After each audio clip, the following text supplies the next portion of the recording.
Hi everyone, I am Al Sadeghi from Professional Iranian Canadian Real Estate Association, and I'm having honor of Mr. Stephen Moranis today to talk about the COVID and the real estate market after COVID-19 effect on real estate of Canada and Toronto.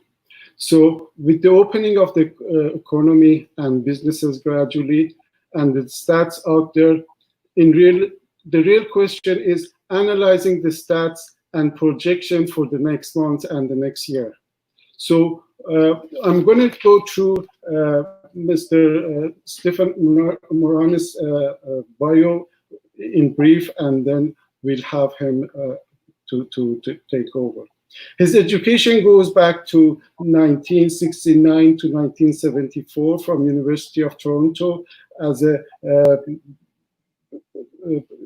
with a degree in business management and commerce, and then he is a co-founder of Sadie Moranis and then Sutton Moranis Realty Brokerage. And the highlight of his career is his mother, Sadie Moranis, which was a reputable name and well represented in the real estate industry in Toronto back then. That was the days that I wasn't in business, but I've heard about it from the others. And then it goes to him being a director and then president of the Toronto Real Estate Board for the period of 1984 to 1991. And then he's been advisor to the Forest Hill Real Estate Brokerage and several other associations. And the latest one is the Real Estate Strategist and Columnist for Financial Post from November 2017 till now. So the floor is yours. Let's hear Mr. Moranis. Al, first of all, it's a pleasure to speak to your organization. I fondly work with a lot of Iranian agents, Persian agents. They're hardworking, professional, businesslike, and they're a credit to the real estate industry. And I wish them all that they basically are keeping well, them and their families, and being safe through this really crazy time that no one ever predicted or projected. I was in speaking earlier with you. We did our forecast in December. We do an annual forecast, which is on Financial Post, which gets distributed through Post Media. And it looked like a pretty good year was 2020, and things until about the middle of March, things were chugging along at a very good clip. And, you know, the typical sort of high trading months, which are generally April, May, and June, looked to be pretty optimistic in where they were going to be. And sort of, you know, then things just stopped. Well, you know, it was either Friday, March 13th or Monday, March 16th. We're now, what, 14 weeks,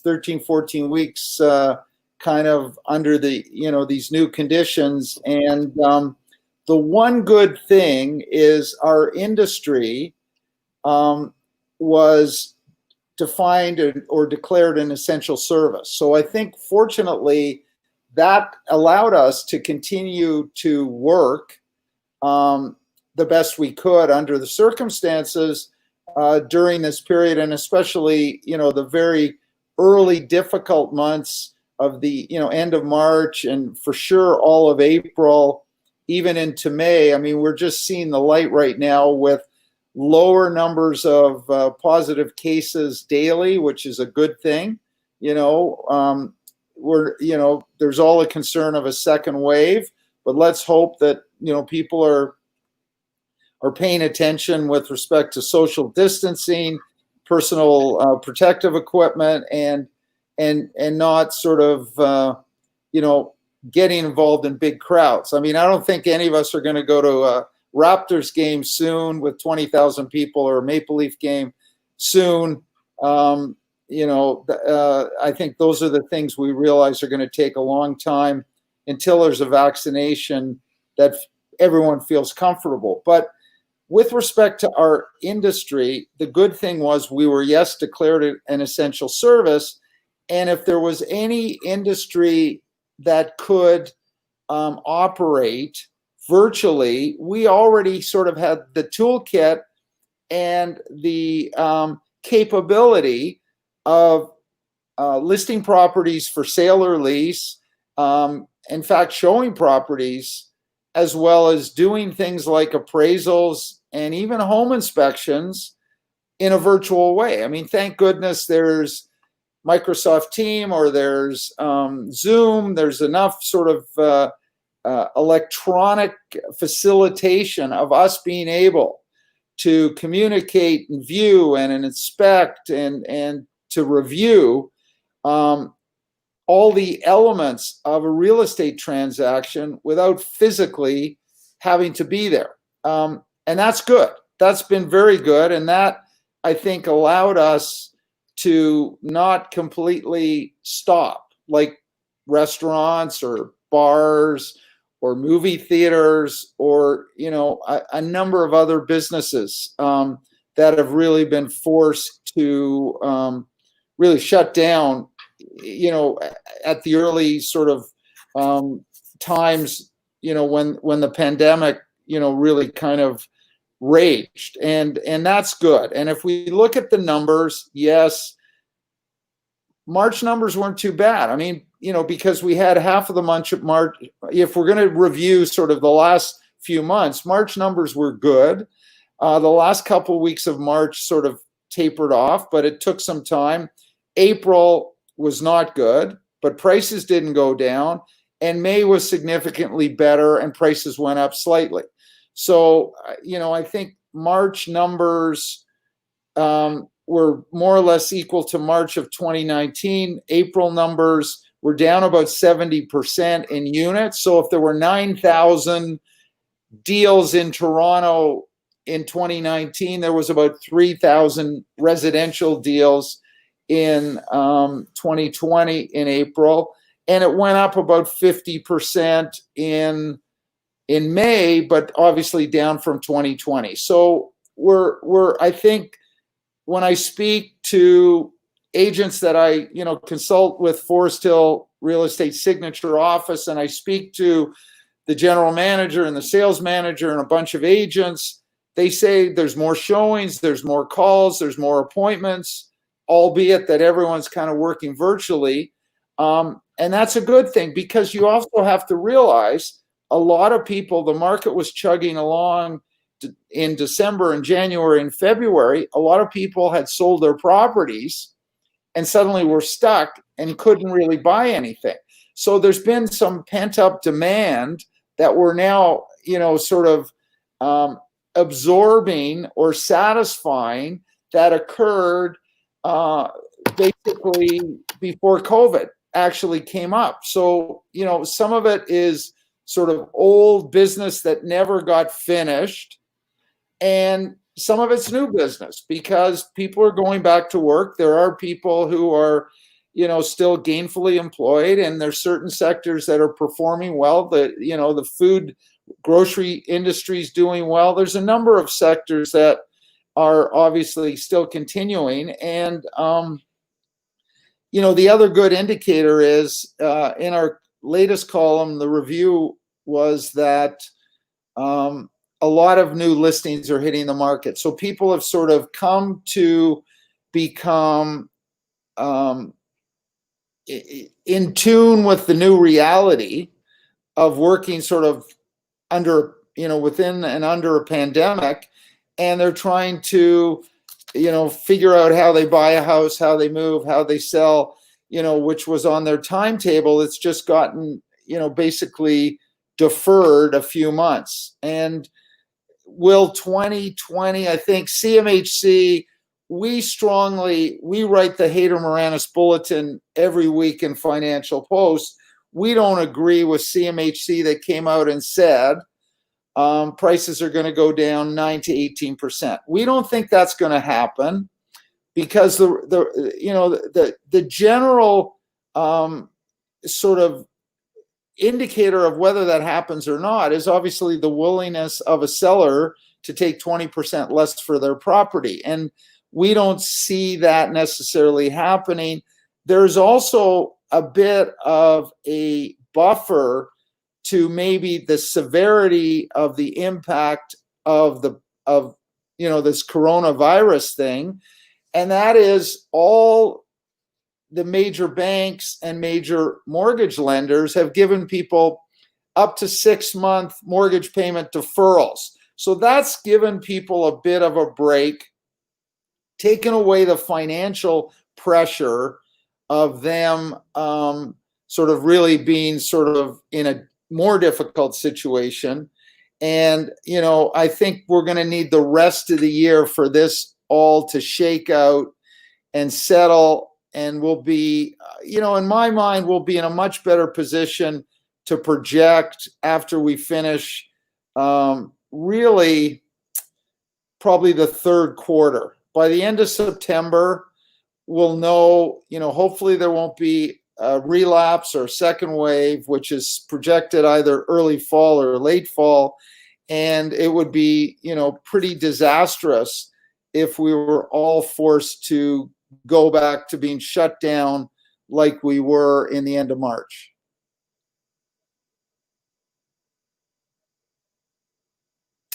Are you there, Al? Yes, I'm here. Okay.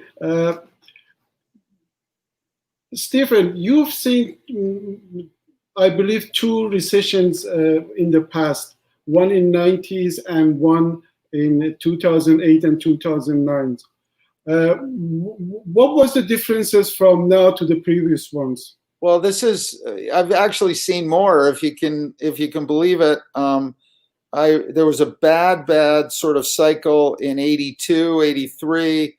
There was a bad cycle in 89, 90 that took 6 or 7 years. It took from 89 to 90 up to 96 or 7 for prices to come back. 73, 74 was land speculation tax, which was in Ontario, which really killed the market. And yes, there was the 2008. There was also 2017 when they put the foreign buyer investment tax in. So there's all these things. Those were financial initiated sort of crisis. This is a medical crisis. This is beyond sort of interest rates, high interest rates. I mean, you may not recall, interest rates approached 20% around 82, 83. The interest rates were in the 80s were 15, 16, 18%. We've got interest rates now, they're under 3%, very low. So it wasn't, this crisis is not really been because of financial sort of economic issues. It's basically been a global health crisis, and that's where it's different. And also, Stephen, in terms of recovery, we've been heard about V-shaped recovery, U-shaped recovery, even the W recovery. What would you think if the second wave hits in, or what would be the recovery like? Well, it's really interesting. And I don't know if it's because of social media or the geopolitical times. I recall back in 68 and 69, there was a pandemic. It was the Hong Kong flu. People don't sort of relate to that. So in 1968, there was the Hong Kong flu. In fact, there were over 100,000 fatalities in the U.S. when the population of the U.S. was around 220 million. It's now about 350 million. So there were more fatalities then than there currently is now so far. And there was over 1 million people who passed away or unfortunately died globally when the population was maybe not 8 billion, it was 5 billion. So, in those times, for whatever reason, I mean, I remember in '69, there was the Woodstock concert, right, and it was at the height of the Hong Kong flu pandemic. The economy never shut down. No one was forced to stay home. Eventually, I guess we developed herd immunity, so everyone kind of became, it's like the flu, big deal, you get a flu shot, but everyone still can get the flu, and some get more sick and unfortunately die every year when there's flu. So it would seem to me, if there's a second wave, there may be, there may be more of a thinking to just sort of, continue, going as we're going now. And unfortunately, more people are going to get sick, and some more severe, and some may, unfortunately not survive. I don't think the political will or the public will is for another complete shutdown like we had, in March and April, regardless of whether it gets worse. The question is, how bad does it have to get for us to be shut down again? It would be a disaster. It would be an emotional, a psychological, I mean, even sick kids hospital in Toronto in the last couple of days have been promoting, you got to get the kids back to school because there's such emotional and mental problems around, just everyone being cooped up, with cabin fever, locked up and stuck at home. So this is a problem. And also, Stephen, you mentioned in one of your columns that Montreal and the other small cities, they are showing better number of sales during these periods. But Vancouver and Toronto are not that great.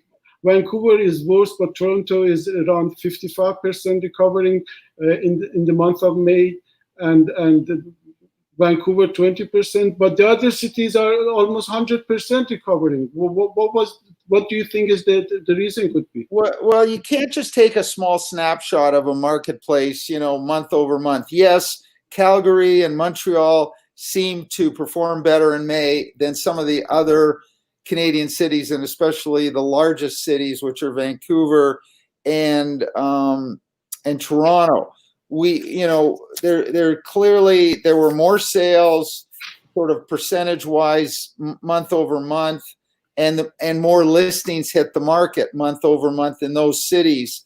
I don't know. I wouldn't say that is a complete trend. It's nothing. Murtaz and myself, it's nothing that we're so immediately concerned about in predicting this. This is the way it's going to unfold over the next few months. In these cities, I think there's tremendous strength and performance in Montreal, in Toronto, and Vancouver, and I think those cities will catch up.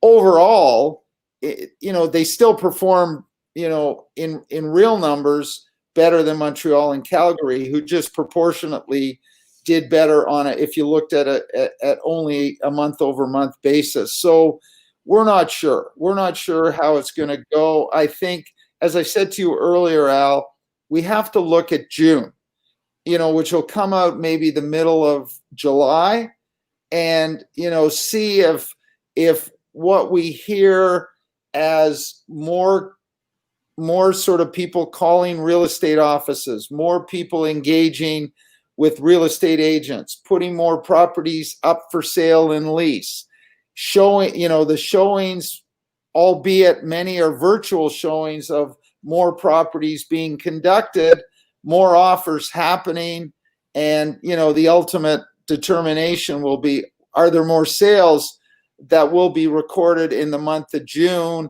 How's that going to compare to May? And how does that compare to June of last year?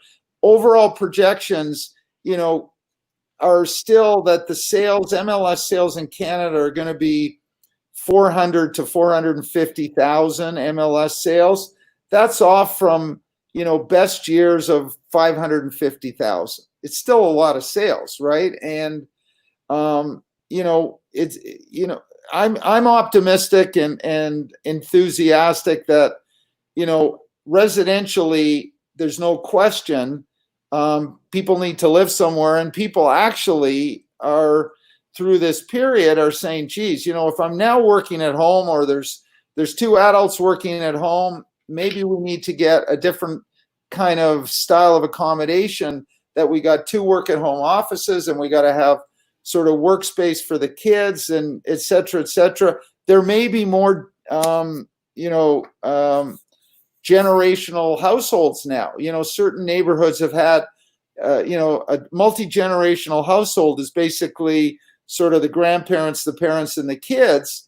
I think, because of what's happened, a lot of people, even of ways and means, may not be so enthusiastic going into a senior's home, right, or a retirement home, just because what happened during COVID, and most of the fatalities, unfortunately, came out of those kind of accommodations. So I think there may be some changing tastes and styles and trends that will fuel more interest in transacting on the residential side. The commercial side is a whole different cup of tea, right? I mean, and we talked about that. The commercial side and the big office towers, and especially now where companies are being encouraged and want their workers to come back to work, that's a whole other scenario.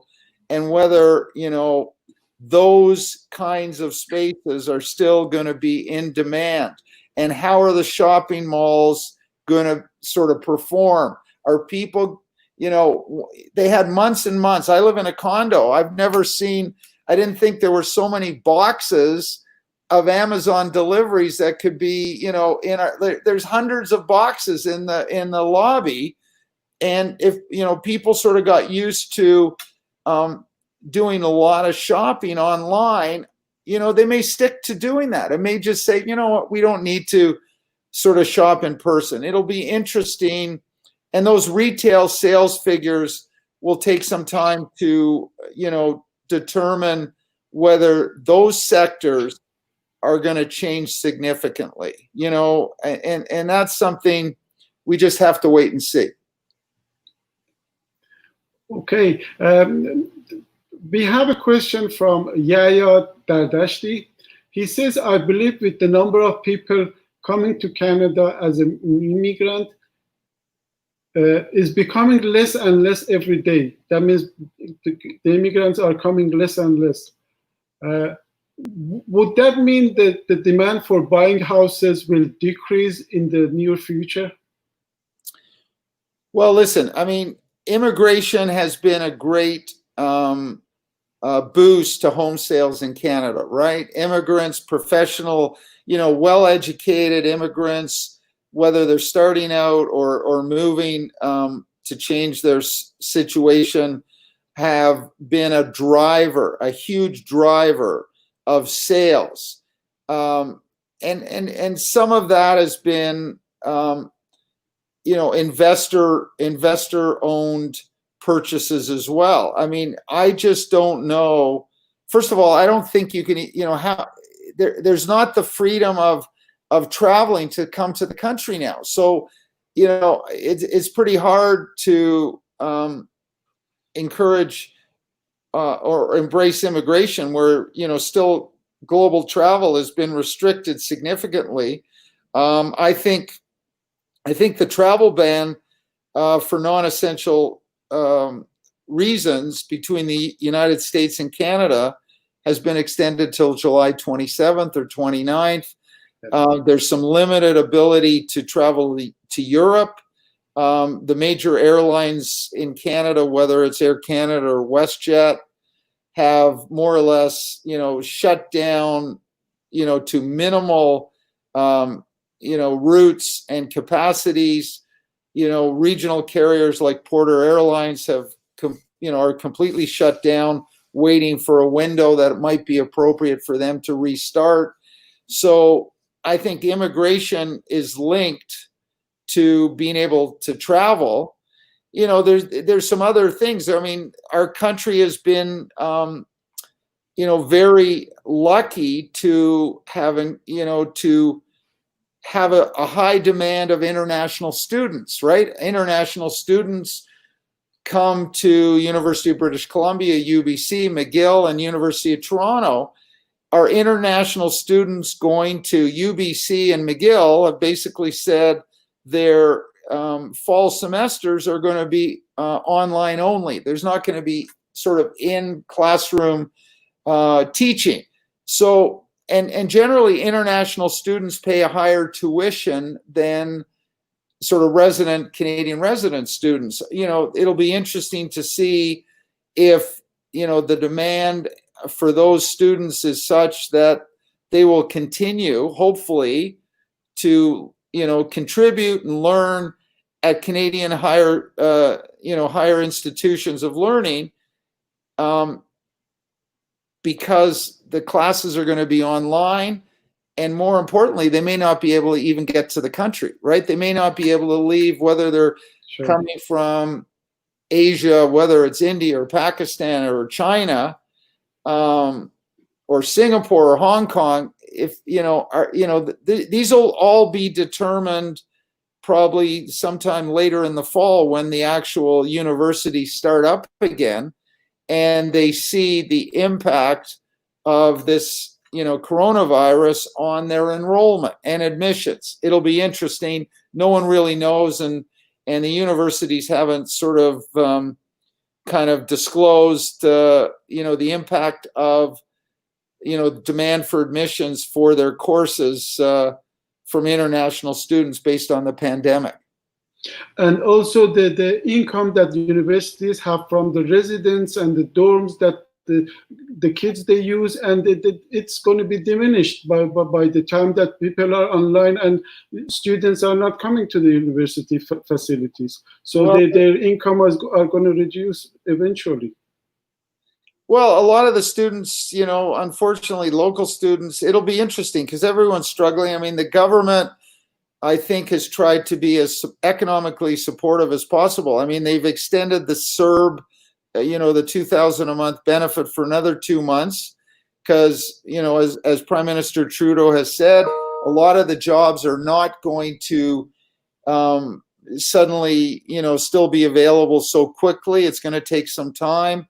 And the student jobs are not available right now because, the hospitality industry, which was probably a big supply of student jobs, whether it be restaurants or bars or even, summer camps, all those, kind of establishments have been more or less shut down or minimized.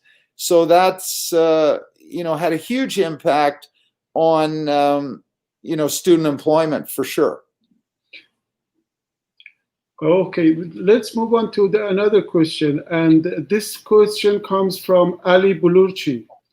He is asking, what about commercial real estate? Half of the restaurants may not even recover this pandemic. What will happen to all those vacancies that are going to come after? Boy, oh boy, this space, this sector, the restaurant sector, you feel badly because there's some great operators. I mean, I know Oliver and Bonacini, 40 restaurants, some great restaurants, and, they've been shut down. Fortunately, many of the restaurants have continued to offer takeout and delivery service, but understand that probably was less than 10% of their sales. So, they've continued, which may keep their main chef and cooks employed, they've had to lay off their serving staff and a lot of their sort of back kitchen staff and those workers. And now really what fully opening up, which would be phase 3, right? Phase 2 is patios, which Toronto and Peel and I think Windsor Essex we're still in phase 1, but phase 2 is patios and phase 3 is maybe actually going in a restaurant. But there's still going to be a limitation of capacity. So the question is, they're basically saying to the restaurants, you can open with maybe a third of the capacity you had, but the practical reality is they probably can't even break even with a third of the sales, right? Their break even is, could be, they need 60% capacity to break even. And, the ones who do well, maybe are, filling their restaurant 75% capacity.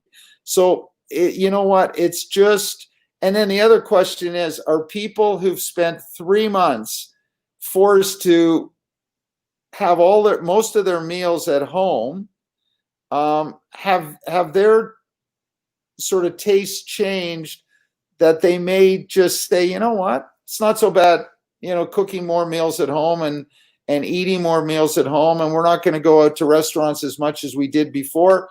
I don't know. The jury is out on how the recovery in the hospitality sector, especially the restaurant and bar businesses, is going to be, and I don't think we'll know until we're fully open in phase 3 and you give these establishments a few months of operating to see sort of, where the dust settles with respect to consumer demand and how they have adjusted their businesses to be, at least to survive with smaller revenues. And that's really what the challenge is going to be. Okay, move on to Yaya Dardashti is asking, what do you think about the sale of luxury homes while we are moving forward? What would it be effect on the luxury products? Well, look, luxury homes, let's just take the Toronto market, which I've looked at closely. It's interesting. I tried to pull some of the higher priced neighborhoods, and I just wanted to see the sales from May the 15th. So I took Forest Hill, I took Rosedale Moore Park, I took Lawrence Park, and I took Bayview and the Bridle Path, kind of, sort of neighborhood wise, sort of the upper price range neighborhoods. And I was surprised there was, I don't know, about 50 sales in the last 2 weeks. I just took from like May the 15th on, and half of them were like over 4 million. So there were still a lot of sales, high-end sales, and very close to asking price. Some even went over asking, and there's still a number of, well-to-do families and individuals who still will, want a significant sort of residential home. And I would think some of them are making these investments now because a lot of them, don't have other things that they can spend on. So think about all the people who might have spent, I don't know, lots of money to travel to Italy or France for the summer, or, the south of France or Monte Carlo or wherever. They're not doing that. And I think there's going to be a bit of a bump in the luxury sector. I've heard of many properties selling in Muskoka for over $5 million recently. And in fact, I heard of one property that got rented for $50,000 a week.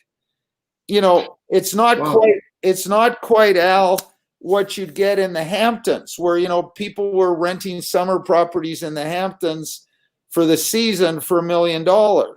but it's pretty significant. And I think, from what I see, the properties I would call the luxury sort of price range is probably over 4 or 5 million, in Toronto, maybe a little less if you go sort of outside of 416. And we see that in in Collingwood and Muskoka, and even in Whistler and Tremblant, where people are saying, okay, we better maybe stay at home. If people have the ways and means, they're going to spend it that way. And so I think people who are thinking of selling luxury, it's not a bad time to put those properties up for sale. Excellent.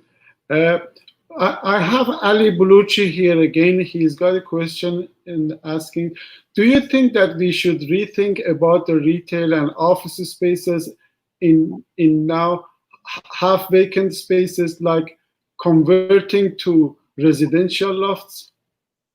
It's a good question. That's a very good question. And, it's interesting because in the old days, a lot of the big, there was Kmart went out of business. There was Target went out of business. And you had these big retail spaces, in sort of in malls and or in sort of the big box store subdivisions. What the heck, would you replace them with? And it was interesting.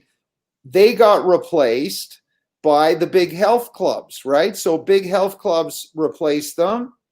Movie theaters. So Cineplex, a lot of the movie theaters went into a lot of these sort of, retail companies, department-like store discount stores that couldn't quite make it. And now, what are you going to have? So I think I think because of social distancing and COVID, health, who's going to a health club recently, right? I don't think there's going to be a big demand to get back into the health clubs. That's going to be questionable. I don't think you're going back to a movie theater so fast. So there's going to be a lot of spaces. The interesting thing, the government came up with what they thought was a creative program. It was the Commercial Rent Assistance Program, where they would help businesses where their rent was under $50,000 a month, which is pretty significant, but mostly took care of the smaller business operators. And the landlord would have to agree to basically discount 25%. The tenant would only pay 25%. And the government, both provincial and federal, would make up the 50% difference. And believe it or not, many landlords did not sign up for this. And probably part of the problem was they didn't want to formalize that they were accepting 25% less of their net rent. And, whether they made, private deals with their tenants to help them out, defer their payments, or give them some free rent, or, reduce their rent, from a program point of view, that program has been pretty unsuccessful, hasn't really helped out the small, business operators who are struggling. I think the big office towers and how the space and demand, the utility and demand for that space in the future is yet to be determined, because, we had written a couple weeks ago, to get thousands of workers to go get back into a big office tower with social distancing in the elevators, forget about the liability of the common areas and the food court, and getting to work by public transportation. Some of the models that were written said it could take 4 to 5 hours to get people, say, into Scotia Plaza or First Canadian Place or BCE. Well, who's going to wait 4 to 5 hours to get up to, whether it's a law firm or an accountancy firm or even a commercial real estate broker in a major tower? to get your workers, it's one thing, how do you protect your workers, once they're in your office and all the liabilities associated with that? How do you get them up to that, the 35th floor in that tower if it's going to take hours? And no one's really thought about that. I think that's going to be the extreme practical dilemma in getting everyone back to work. It's going to be virtually impossible. So it'll be interesting. Look, in the old days, I'd have meetings downtown. You go in an elevator in an office tower, one of the big towers, there could be 30, 40, 50 people in an elevator. Well, you're not going to probably have more than 2 or 3 or 4 people in an elevator. So what happens? Everyone queues outside to get into the elevator. What happens in the winter when it's, freezing? I don't think anyone's really sort of thought that out or figured it out on how functionally that is going to resolve itself. Interesting. Yeah, that's a very interesting point. Another question comes from Sarah Kalali. Sarah asks, we have decrease in the rent. And what's the impact of this decrease in purchase price of both condo and houses? Very good question. First of all, one of the problems for any of the real estate agents out there listening, if you've got an investment property you're trying to put on the market that has a tenant in it, whether it's a condo or single family, you must make arrangements with the tenant to get them to agree to leave. You cannot evict a residential tenant at all now. And I heard of one particular story, a multi-million-dollar single family house. The seller wanted to put it on the market. It was rented to a tenant. And believe it or not, he asked for $300,000 to move. And, the seller didn't want to pay that. The seller's sort of stuck. I mean, personally, he probably should have tried to figure out, whatever a better price than that to get rid of the tenant, because it's impossible. You can't evict anyone. The landlord tenant board is closed. The courts are closed. In Ontario and many other provinces across the country, the premiers have said you can't evict people during this COVID crisis, and that even includes if they don't pay rent. Right? Like if they don't pay rent, you can't evict them.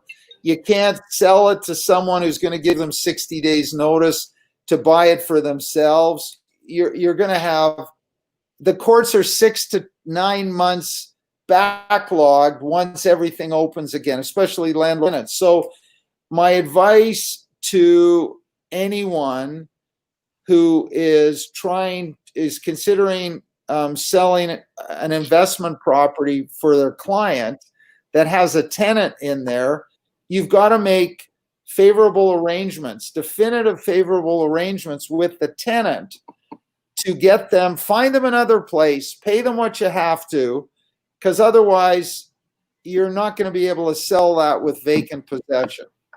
And you may not want a new owner who may even want it as an investment property, to take, they may not want to take on the obligations and responsibilities, especially for a tenant who isn't paying their rent, because you can't get rid of them.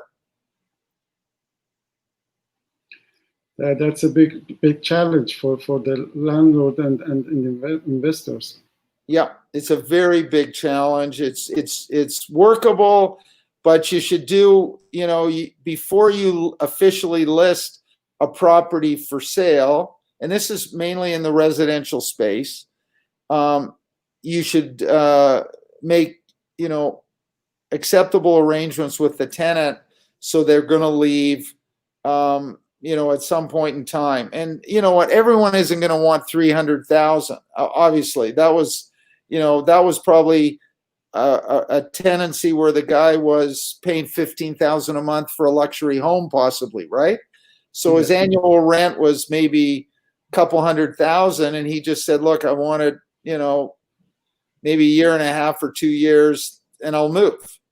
So I think every case is different, but you must deal with the reality of the situation and circumstances of eviction now because of COVID with existing tenancies.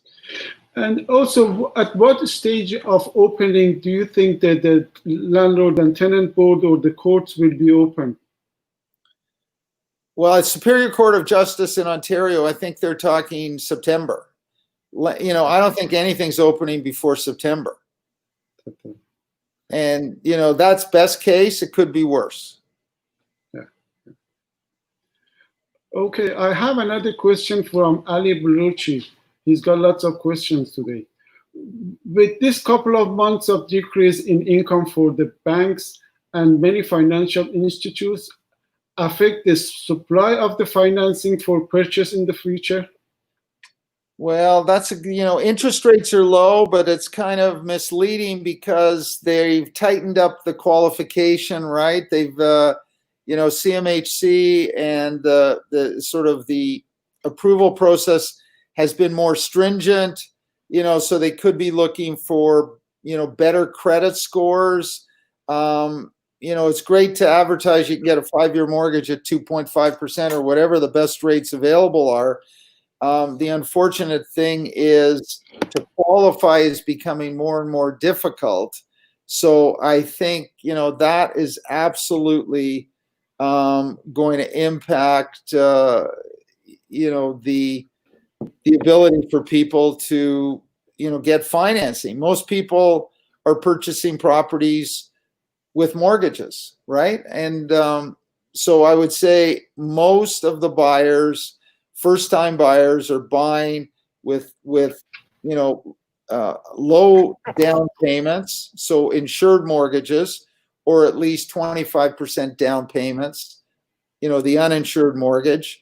And I think, with the stress test being, more stringent, and them looking beyond the stress tests for further, satisfaction of their, approval requirements, the demand for the supply for mortgage money may be less, and that's going to impact absolutely the trading activity. Okay, I have another question. Parastu Ershadi is asking, Stephen, I believe in all your predictions. However, what do you think about the condo market and pre-construction market? Really good question. It's interesting. In Toronto, 3 major towers developed by Crestford, very, very sort of reputable, good condominium developer. He went into receivership shortly after COVID sort of started, and all of the buildings were pre-sold 100%. Now it's an unfortunate thing, and one was 33 Yorkville, and there were 2 on Yonge Street. One Yorkville, which is sort of Bloor Avenue Road, high rent district neighborhood, all pre-sold. I'm sure a lot of investor purchasers, and 2 other buildings on Yonge Street. One of them nearly completed, and the other sort of less sort of nearly completed. And he went into receivership. So one of the properties has already been resold. The problem is the new buyer has basically the ability to renegotiate with all the buyers for those units. So their contracts have been voided, and they bought a few years ago, say at $800-900 a square foot. The most recent pre-sale condos have been sort of $1,100, $1,200, $1,300 a foot, right? Makes a difference. And there's a shakeout, and whether that was done to deliberately force the sales, which would eliminate and minimize the liability of the previous developer. Because let's say on a 500,000 square foot condo development, if they're able to get $200 more a square foot for the condo sort of units, that's $100 million, right? If they get $400 more a square foot, which is possible, that's $200 million. So, who's disadvantaged? Unfortunately, those early investor buyers, pre-sale buyers, and I still think Toronto and even Montreal, there's condos they're selling well. I still think there will be demand on a global basis, even in Toronto, 1,300 a foot or 14 or 1,500 a foot. Luxury buildings are now at 2,000 a foot. That's Canadian versus US dollars. I still think there will be a global demand and local demand for those units, in new buildings for sure. Yeah. I have another question from Sherwin Zainalian here. Brokerages and real estate agents have been deemed essential services by Ontario government, and there have been some key changes to the way agents must operate. How do the consumers adapt? How do the consumers react? Adapt to this to the new situation? Well, you know what? I was today. I was on a virtual open house with actually a Forest Hill Signature agent. It was a $6 million house, and they did a virtual open house. I kind of think there's nothing wrong with virtually inspecting a property for your first sort of opportunity to see if that property fits your needs, right? I mean, I think it's going to eliminate a lot of wasted driving to and whatever. I mean, I think the thing is a virtual open house or showing will clearly at the first level determine, does this house and its features meet what we're looking for? And I mean, because you can check the location out with street views and all the other stuff, all the stuff that's available, and then to me, you narrow down your choices without doing it's sort of like shopping online. You narrow your choices. Of course, you're going to physically want to get in there if it's a house you really want to live in, and the neighborhood you want to be, you want to physically be on the street, be in the driveway and get in the house. Of course you do. But I think what this is doing is making real estate agents more efficient. I think things will be from a time utility point of view, it's going to be more productive. And you're not going to waste a lot of time of buyers. The buyer's time will be, sort of minimized in wasted going to look at a house that at the end of the day, how many times did an agent open the door of a house and the first thing the buyer, right at the front door, they say, oh, this is not for me, right? It happens all the time. Well, I think you're going to get, eliminate a lot of, this is not for me, by doing these virtual showings, and that will surely sort of be enough to determine, is this possibly for me, and then let's figure out how we get in there. It's got to be safe. It's got to be maybe with the sellers not there. It's got to be with masks and gloves and all the stuff you need to do so everyone looks after everyone else and themselves. And I think it's all good. I think it's going to make us a lot more productive and focus on the advice and negotiations and the things that really add value to an agent's justification, as opposed to all, the tire kicking that's probably a waste of time most of the time. It will save a lot of agents' time on showing different properties every day too. Virtual showing. Yeah, virtual showings are great. And you know what? The appraisers are happy to do virtual appraisals now. I have a situation. The appraiser says, you know, the people don't want them in the house. Appraiser says, no problem. We'll set up a Zoom viewing of the house. They can take me through every room of the house and every bathroom and this and that, and I'll do the appraisal that way. Home inspectors too, you know, versus if they really, you know, I think home inspection, a lot of them have properly suited up to go in and do a house. They will, you know, they got the mask and the shield and the gloves and the suits, and that's all good. You know, so everything can be handled virtually now. Stephen, in one of your columns, you mentioned that low unemployment number didn't bring the minimum wage down. Like in old school, if we had higher number of unemployed people, the wages would come down. But these days, the numbers are up, but the wages are not coming down. The old school numbers are different. Now the rules are different, are changing. Is this the new normal too?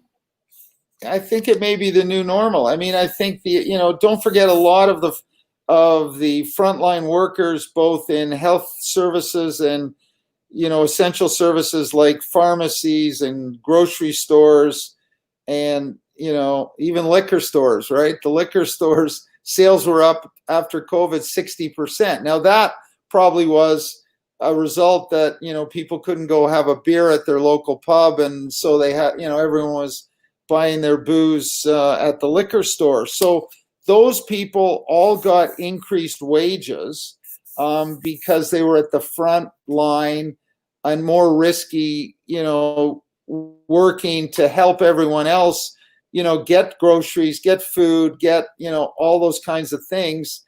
You know, right now, you know, the wages, you know, the question there, you know, the government is sort of grappling with, they've offered people who got laid off, especially in hospitality, non-essential businesses, the $2,000 a month. And now some of the people are, you know, deciding, well, geez, you know, I'm not going to make much more than $2,000 a month if I go back to work. So why do I really want to go back to work? And they extended it another, you know, couple months. That isn't really was the purpose. And I think the government's going to have to figure all that out, but it'll also be a matter of how many jobs actually become available again. That's really going to be the question. How many jobs will really become available again once we're in phase 3? And are many jobs going to be eliminated regardless of us sort of fully opening up to what the new reality is? I don't think we know yet. I think we're just going to have to wait and see, you know, once, you know, a number of months are behind us after we're more fully open. There's a question from Ali Buluchi. He says, do you think the suburbs will be more attractive due to the pandemic? And that brings up the question of, okay, if they are even more attractive, would that impact the price of the condos in the core of the city, in the Toronto area, or in the other cities around? The price of condo buildings will decrease.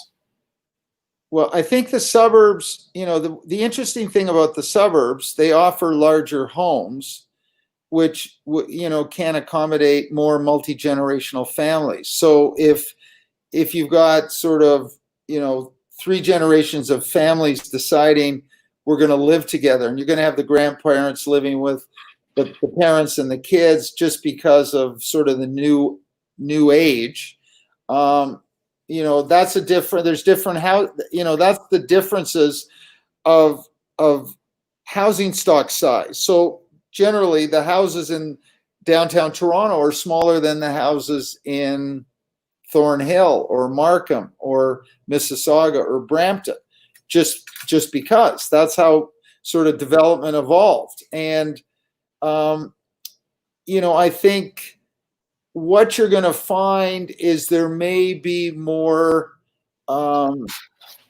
equalization of prices in urban and suburban,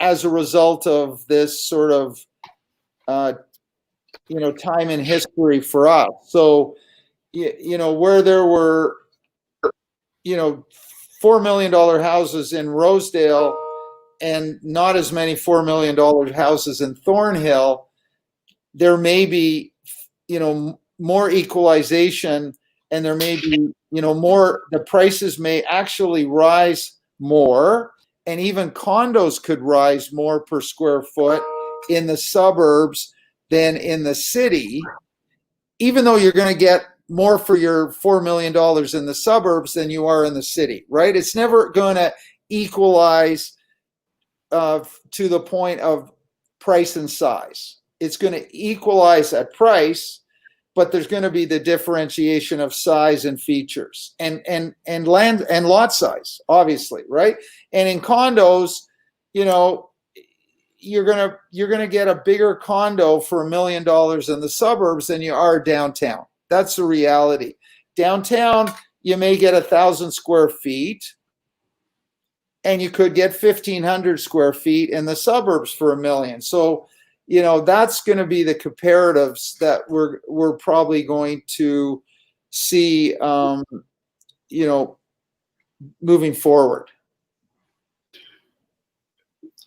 Thank you so much, Stephen. And we are coming to the end of our session almost. We have even passed the time, and it's been interesting and very informative discussion we had together, and we learned a lot. So where can people find you? Well, I just want to say it's been a pleasure speaking to your group. Maybe there'll be a time we can, reconnect back in the fall when we have a few more months of, hopefully positive news and market performance in maybe September, October. And I just want to wish you and your followers and your group a happy Father's Day. I'm looking forward to celebrating that with my daughter. And my final sort of advice is, be positive, be optimistic, keep well and be safe. And that's about the best we can do. And, look after your family and others, and be considerate. And most importantly, be grateful. I think we're lucky to live in Canada and in North America. And, it's a pretty good place to be, and we should be thankful. Thank you so much, Stephen. And our next seminar is going to be at on July 3rd, Friday, July 3rd, with Andrew Fugliato. And the topic of that seminar is going to be social media and Facebook advertising these days. And that's in 2 weeks' time. So I wish you again happy Father's Day, and all the best for this Father's Day weekend. And thank you so much. My pleasure. Be well. Thanks. Thanks.